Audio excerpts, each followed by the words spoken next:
The Getting of Wisdom by Henry Handel Richardson. Chapter 19. Thus Laura went to Coventry. Not that the social banishment she now suffered was known by that name. To the majority of the girls, Coventry was just a word in the geography book, a place where ribbons were said to be made, and where, for a better read few, someone had hung with grooms and porters on a bridge, this detail, odd to say, making a deeper impression on their young minds than the story of Lady Godiva, which was looked upon merely as a naughty anecdote. But, by whatever name it was known, Laura's ostracism was complete. She had been sampled, tested, put on one side, and not the softest-hearted could find an excuse for her behaviour. It is but another instance of how misfortune dogs him who is down, that Chinky should choose this very moment to bring further shame upon her. On one of the miserable days that were now the rule, when Laura would have liked best to be a rabbit hid deep in its burrow, as she was going upstairs one afternoon, she met Jacob, the man of all work, coming down. He had a trunk on his shoulder. Throughout the day she had been aware of a subdued excitement among the boarders. They had stopped about in groups, talking in low voices, talking about her, she believed, from the glances that were thrown over shoulders at her as she passed. She made herself as small as she could. But when tea-time came, and then supper, and Chinky had not appeared at either meal, curiosity got the better of her, and she tried to pump one of the younger girls. Maria came up while she was speaking, and the child ran away, for the little ones aped their elders in making Laura taboo. "What, liar? You want to stuff us you don't know why she's gone?" said Maria. "No, thank you. It's not good enough. You can't bamboozle us this time." "Sapphira up to her tricks again, is she?" threw in the inseparable Kate, who had caught the last words. "No, by Dad, we don't tell liars what they know already, so put that in your pipe and smoke it." Only bit by bit did Laura dig out their meaning. Then the horrible truth lay bare. Chinky had been dismissed, privately, because she was a boarder, from the school. Her crime was, she had taken half a sovereign from the purse of one of her roommates. When taxed with the theft, she wept that she had not taken it for herself, but to buy a ring for Laura Rambotham. And with this admission on her lips, she passed out of their lives, leaving Laura, her confederate, behind. Yes, confederate, for in the minds of most, liar and thief were synonymous. Laura had not cared 2 straws for Chinky. She found what the latter had done mean and disgusting, and said so stormily, but of course was not believed. Usually too proud to defend herself, she here returned to the charge again and again, for the hint of connivance had touched her on the raw, but she strove in vain to prove her innocence. She could not get her enemies to grasp the abysmal difference between merely making up a story about people and laying hands on others' property. If she could do the one, she was capable of the other, and her companions remained convinced that, if she had not actually had her fingers in someone's purse, she had, by a love of jewellery, incited Chinky to the theft. And so, after a time, Laura gave up the attempt and suffered in silence. And it was suffering, for her schoolfellows were cruel with that intolerance, that unimaginative dullness, which makes a woman's cruelty so hard to bear. Laura had to accustom herself to hear every word she said doubted, to hear someone called to, before her face, to attest her statements, to see her roommates lock up their purses under her very nose. However, only 3 weeks had still to run till the Christmas holidays. She drew 21 strokes on a sheet of paper, which she pinned to the wall above her bed, and each morning she ran her pencil through a fresh line. She was quite resolved to beg Mother not to send her back to school. If she said she was not getting proper food, that would be enough to put Mother in arms. The boxes were being fetched from the lumber rooms and distributed among their owners, when a letter arrived from Mother saying that the 2 little boys had sandy blight, and that Laura would not be able to come home under 2 or 3 weeks, for fear of infection. These weeks she was to spend, in company with Pin, at a watering place down the bay, where one of her aunts had a cottage. The news was welcome to Laura. She had shrunk from the thought of Mother's searching eye, and at the cottage there would be none of her grown-up relatives to face, only an old housekeeper who was looking after a party of boys. Hence, when speech day was over, instead of setting out on an up-country railway journey, Laura, under the escort of Miss Snodgrass, went on board one of the steamers that ploughed the bay. "I should say sea air'll do you good, brighten you up a bit," said the governess affably as they drove. She was in great good humour at the prospect of losing sight for a time of the 55. "You seem to be always in the dumps nowadays." Laura dutifully waved her handkerchief from the deck of the Silver Star, and the paddles began to churn. As Miss Snodgrass's back retreated down the pier, and the breach between ship and land widened, she settled herself on her seat with a feeling of immense relief. At last she was off! The morning had been a sore trial to her. In all the noisy and effusive leave-taking she was odd man out. No one had been sorry to part from her. No one had extracted a promise that she would write. Her sole valediction had been a minatory shaft from Maria, if she valued her skin, to learn to stop telling crams before she showed up there again. Now she was free of them. She would not be humiliated afresh, would not need to stand eye to eye with anyone who knew of her disgrace, for weeks to come. Perhaps never again, if Mother agreed. Her heart grew momentarily lighter, and the farther they left Melbourne behind them, the higher her spirits rose. But then, too, was it possible, on this radiant December day, long to remain in what Miss Snodgrass had called the dumps? The sea was a blue-green mirror on the surface of which they swam. The sky was a stretched sheet of blue, in which the sun hung a very ball of fire. But the steamer cooled the air as it moved, and none of the white-clad people who, under the stretched white awnings, thronged the deck, felt oppressed by the great heat. In the middle of the deck a brass band played popular tunes. At a pretty watering place where they stopped, Laura rose and crossed to the opposite railing. A number of passengers went ashore, pushing and laughing, but almost as many more came on board, all dressed in white, and with eager, animated faces. Then the boat stood to sea again, and sailed past high, grass-grown cliffs, from which a few old cannons, pointing their noses at you, watched over the safety of the bay, in the event, say, of the Japanese or the Russians entering the Heads past the pretty township and the beflagged bathing enclosures on the beach below. They neared the tall granite lighthouse at the point, with the flagstaff at its side where incoming steamers were signalled, and as soon as they had rounded this corner they were in view of the Heads themselves.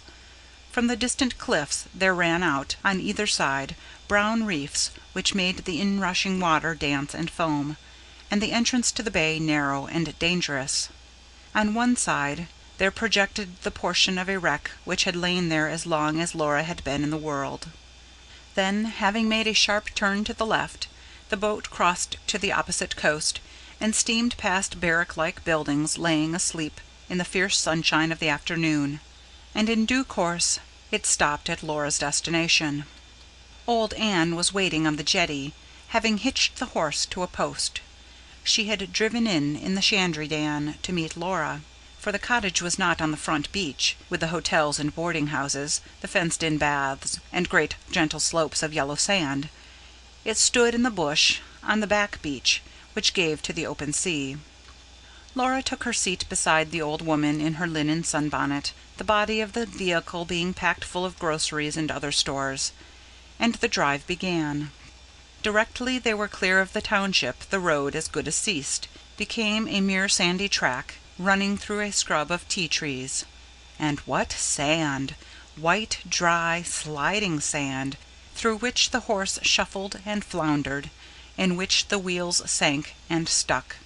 Had one of the many hillocks to be taken, the two on the box seat instinctively threw their weight forward. Old Anne, who had a stripped wattle bough for a whip, urged and cajoled, and more than once she handed Laura the reins and got out, to give the horse a pull. They had always to be ducking their heads, too, to let the low tea-tree branches sweep over their backs. About a couple of miles out, The old woman alighted and slipped a rail, and having passed the only other house within cooey, they drove through a paddock, but at a walking pace, because of the thousands of rabbit burrows that perforated the ground. Another slip rail lowered, they drew up at the foot of a steepish hill, beside a sandy little vegetable garden, a shed, and a pump. The house was perched on the top of the hill, and directly they sighted it, they also saw Pin flying down, her sunbonnet on her neck. "Laura! Laura! Oh, I am glad you've come! What a time you've been!" "Hello, Pin! Oh, I say, let me get out first." "And pull up your bonnet, honey. Do you want to be after getting sunstruck?" Glad though Laura was to see her sister again, she did not manage to infuse a very hearty tone into her greeting, for her first glimpse of Pin had given her a disagreeable shock. It was astonishing, the change the past half-year had worked in the child, and as the two climbed the hill together, to the accompaniment of Pin's bubbly talk, Laura stole look after look at her little sister, in the hope of growing used to what she saw. Pin had never been pretty, but now she was downright hideous, as Laura phrased it to herself. 11 years of age, she had at last begun to grow in earnest. Her legs were as of old mere spindle-shanks, but nearly twice as long, and her fat little body, perched above them, made one think of a shriveled-up old man who has run all to paunch. Her face, too, had increased in shapelessness, the features being blurred in the fat mass. Her blue eyes were more slit-like than before, and to cap everything, her fine skin had absolutely no chance, so bespattered was it with freckles. And none of your pretty little sun-kisses, but large, black, irregular freckles that disfigured like moles. Laura felt quite distressed.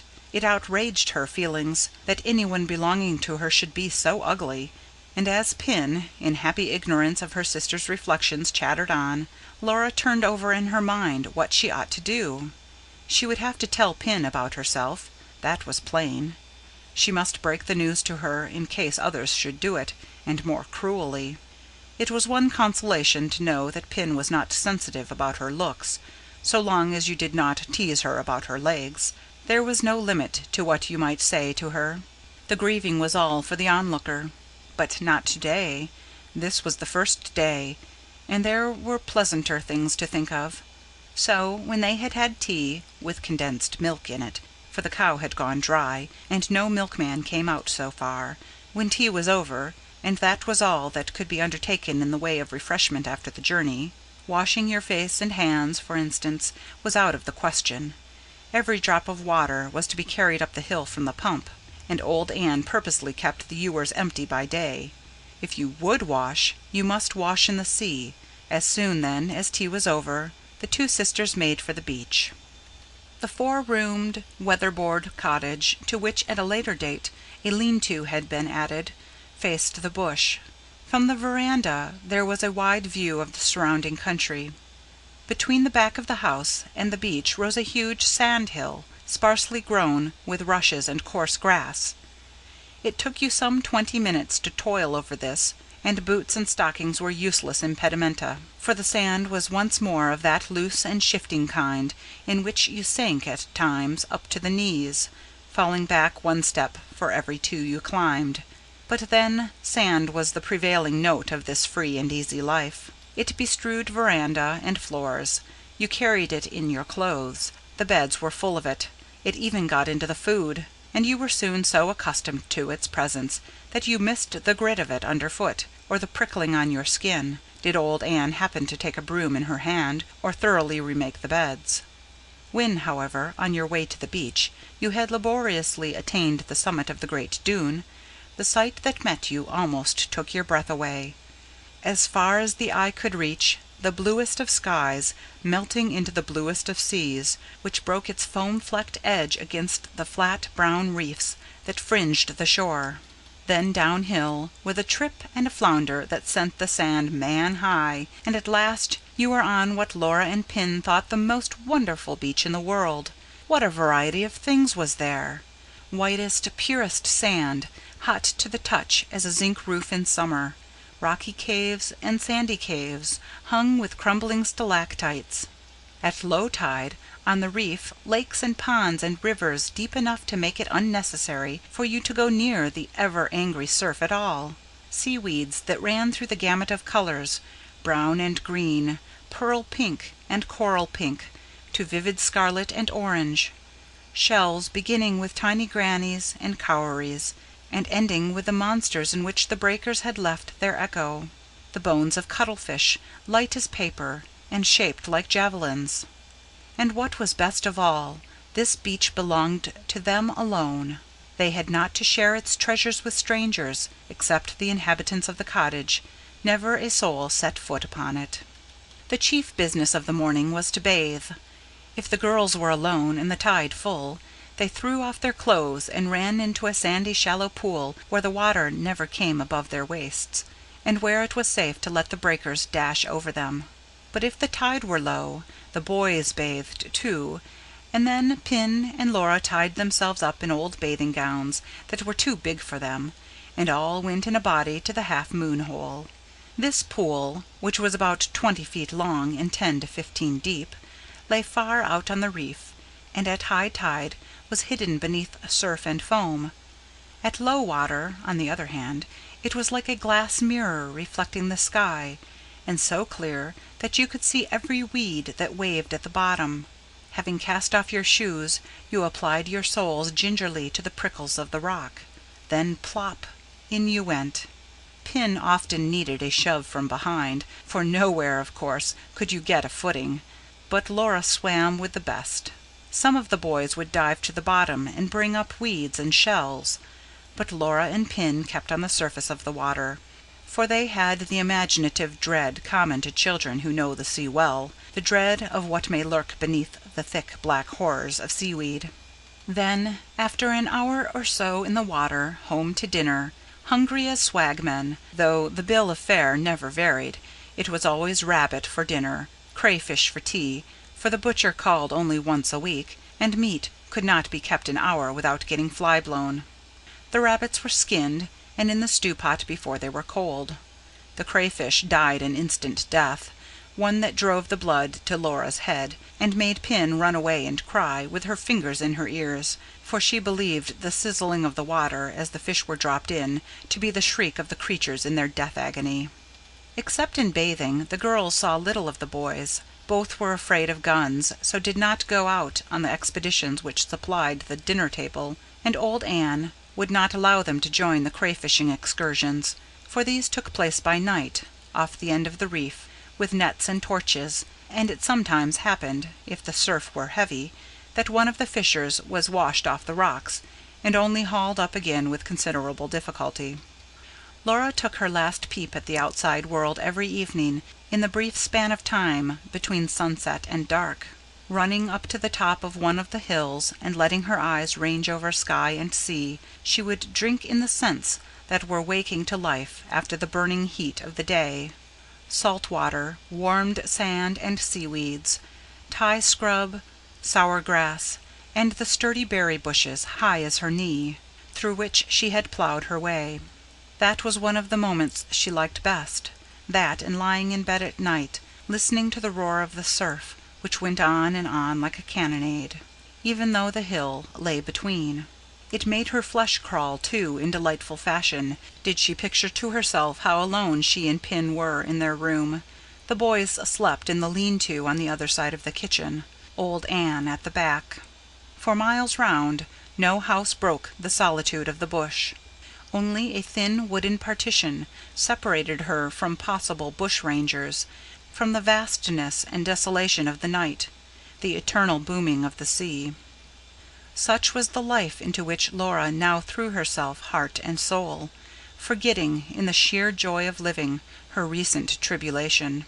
But even the purest pleasures will pall, and after a time, when the bloom had worn off and the newness and her mind was more at leisure again, she made some disagreeable discoveries which ruffled her tranquillity. It was Pin, poor, fat, little well-meaning Pin, who did the mischief.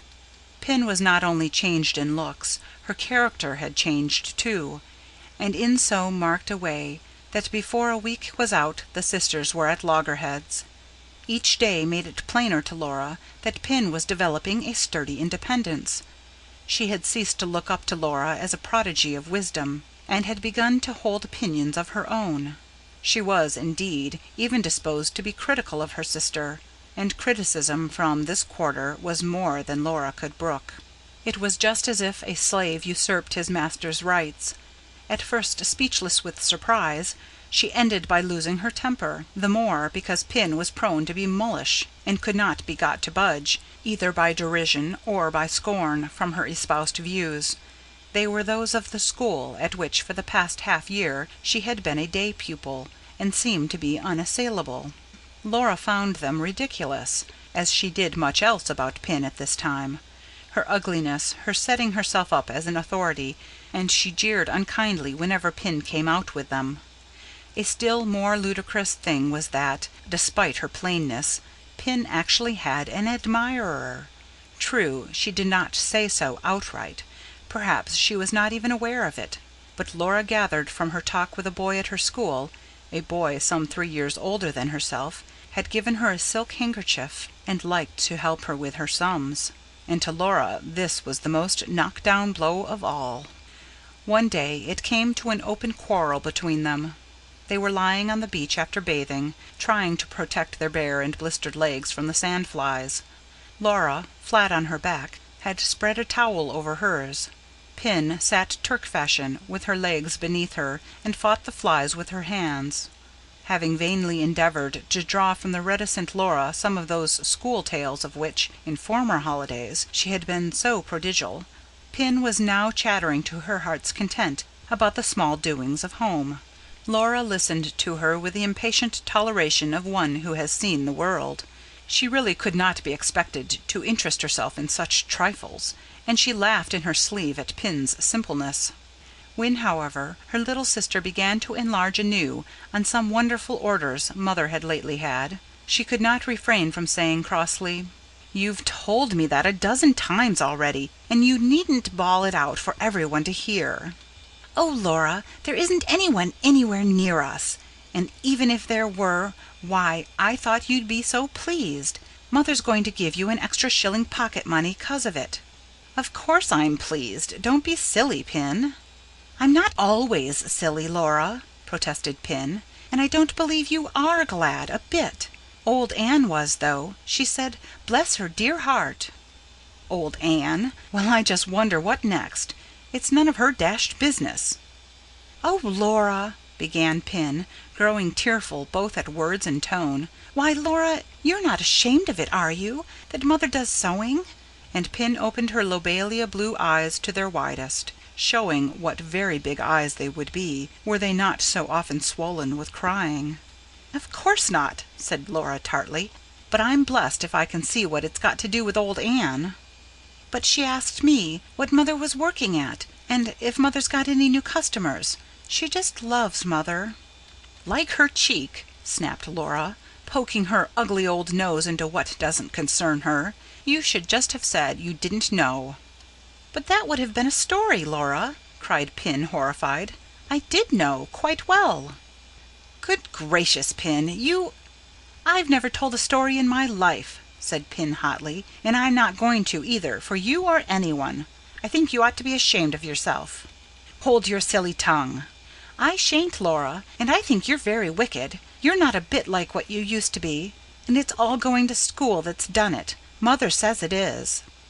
"Oh, don't be such a blooming ass," said Laura, stung to the quick, retaliated by taunting Pin with the change that had come to pass in her appearance. To her surprise, she found Pin grown inordinately touchy about her looks. At Laura's brutal statement of the truth, she cried bitterly, "I'm not. No, I'm not. I haven't got a full moon for a face. It's no fatter than yours. Sarah said last time you were home how fat you were getting." "I'm sure I'm not," said Laura, indignant in her turn. "Yes, you are," sobbed Pin. "But you only think other people are ugly, not yourself. I'll tell Mother what you've said as soon as ever I get home.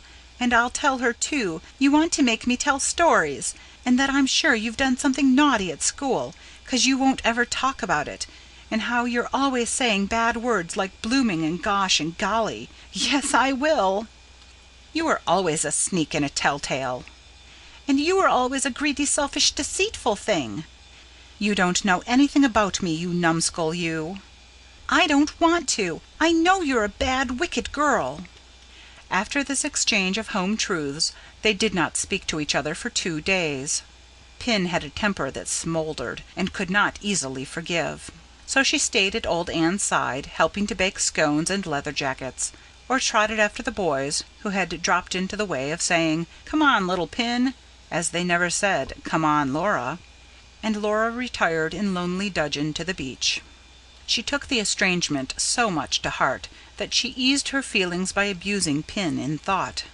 Pin was a pig-headed little ignoramus, as timid as ever of setting one foot before the other, and the rest of them would be just the same, old stick-in-the-muds, unchanged by a hair, or if they had changed, then changed for the worse.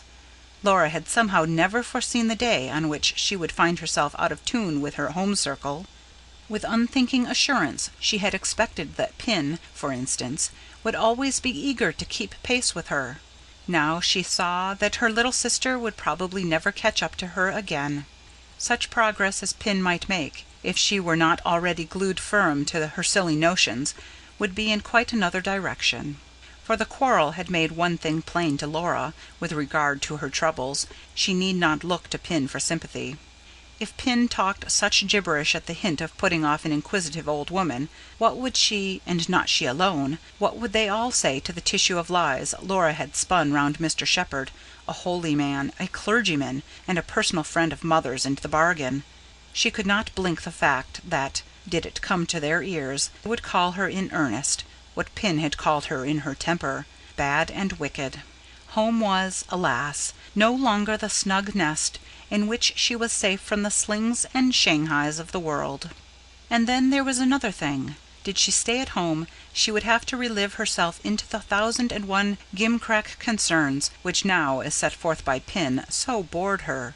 The colic Leppy had brought on by eating unripe fruit, the fact that another of Sarah's teeth had dropped out without extraneous aid. It was all very well for a week or two, but at the idea of shutting herself wholly up with such mopokes, of cutting herself off from her present vital interests, Laura hastily reconsidered her decision to leave school. No, badly as she had suffered at her companion's hands, much as she dreaded returning, it was at school she belonged. All her heart was there, in the doings of her equals, the things that really mattered: who would be promoted, who perfect, whose seat changed in the dining-hall. Besides, could one who had experienced the iron rule of Mr. Strachey or Mrs. Gurley ever be content to go back and just form one of a family of children? She not, at any rate. Thus she lay all day long, her hands clasped under her neck, a small white speck on the great wave-lapped beach. She watched the surf break, watched the waves creep up and hide the reef, watched the gulls vanish in the sun-saturated blue overhead. Sometimes she rose to her elbow to follow a ship just inside the horizon, and it pleased her to think that this great boat was sailing off, with a load of lucky mortals, to some unknown, fairer world, while she, a poor Cinderella, had to stop behind, even though she knew it was only the English mail going to Sydney. Of Pin she preferred not to think, nor could she dwell with equanimity on her late misfortunes at school, and the trials that awaited her on her reappearance. And since she had to think of something, she fell into the habit of making up might have been, of narrating to herself how things would have fallen out had her fictions been fact. Her ascetic hero, the impetuous lover she had made of him. In other words, lying prostrate on the sand, Laura went on with her story. When towards the end of the 3rd week she and Pin were summoned to spend some days with Godmother, she had acquired such a gusto for this occupation that she preferred to shirk reality, and let Pin pay the visit alone.